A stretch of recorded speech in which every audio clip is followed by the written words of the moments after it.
Košarkarska šola Sani Bečirović je ena izmed dveh košarkarskih šol, ki trenutno aktivno delujeta v Mariboru. Na večjih različnih lokacijah se izvajajo treningi in delo z mladimi. Mi smo obiskali eno izmed njih, da se sami prepričamo, kako to poteka.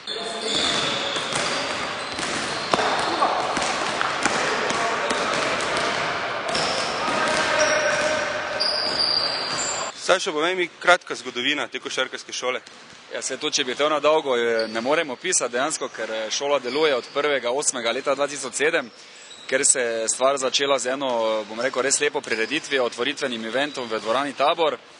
V bistvu je, bom rekel, ta šola v svoji začetki se je naslonila na delovanje košarkarskega kluba Maribor, s katerim še je zdaj tesno povezana. Tudi v košarkarskem klubu Maribor prej se je zelo dobro in kvalitetno delalo z mladimi. Tako da v bistvu smo za to šolo dali neki nov pogon, neki nov zagon, neko dodano vrednost, ki mislim, da jo košarka v Sloveniji, ne samo v Mariboru pa nasploh zelo potrebuje.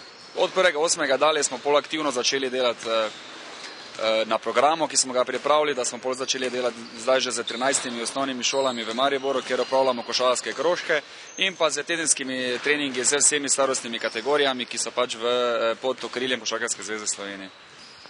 Ime Sani Bečirović, koliko pomeni to Mariboru, koliko to privablja mlade, nadebudne košarkarje?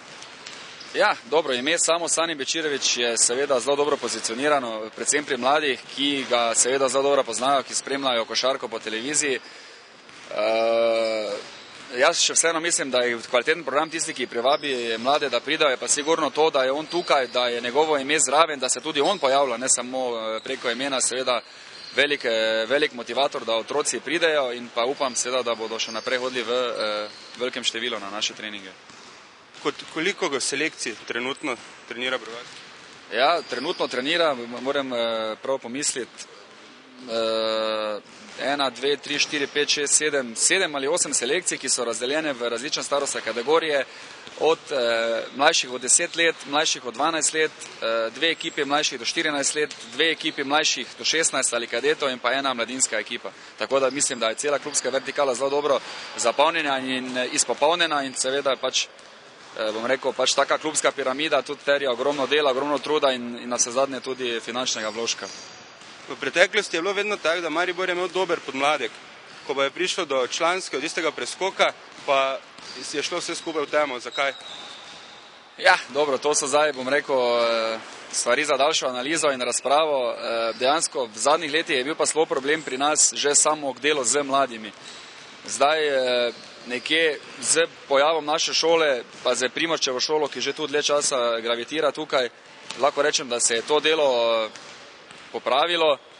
Zakaj pa ta preskok iz mladinskih v člansko, je pa, bom rekel, prva stvar je pa to, da dejansko so igralci prehitro usmerjeni, pomeni, da igralce, ki so za neko poprečno višino, se prehitro potiska moče v igro pod koš, se premalo dela za njimi individualno, premalo se energije se vlaka v njihov osebnostni razvoj in ti igralci nekje pri 16-17 letih dejansko zaključijo z svojim košarkarskim razvojem, kar je velika napaka, kajti komaj pri letih 17-18 nekje bi morali začeti dejansko aktivno delati na njihovem košarkarskem razvoju v smislu kolektivne taktike, oni so pa tukaj v tej leti že bolj kot ne zaključeni in zaradi tega je prihajalo v prejšnji leti moče do, bom rekel, tega, tako se rekel, neke teme tukaj. Ne.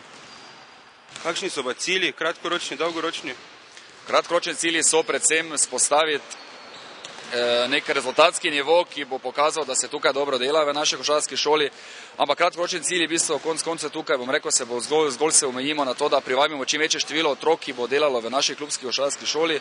Bistven je pa dolgoročni cilj in tukaj bomo vsi temu dali ekstremen poudarek. To pa je dejansko, da razvijemo ta know-how, dobro košarkarsko šolo, da košarkarska šola Sani Bečirović postane nek regijski center za vso severovzhodno regijo, ki je bila skozi bogata za košarkarskimi talenti, da pridejo fantje od Celja do Murske Sobote sem trenirati, ker bo tukaj videli priložnost, bo videli možnost za napredek in navsezadnje tudi, zakaj pa ne, da se dobro prodajo v tujino in celo živijo od košarke. Sašo, hvala ti. Hvala.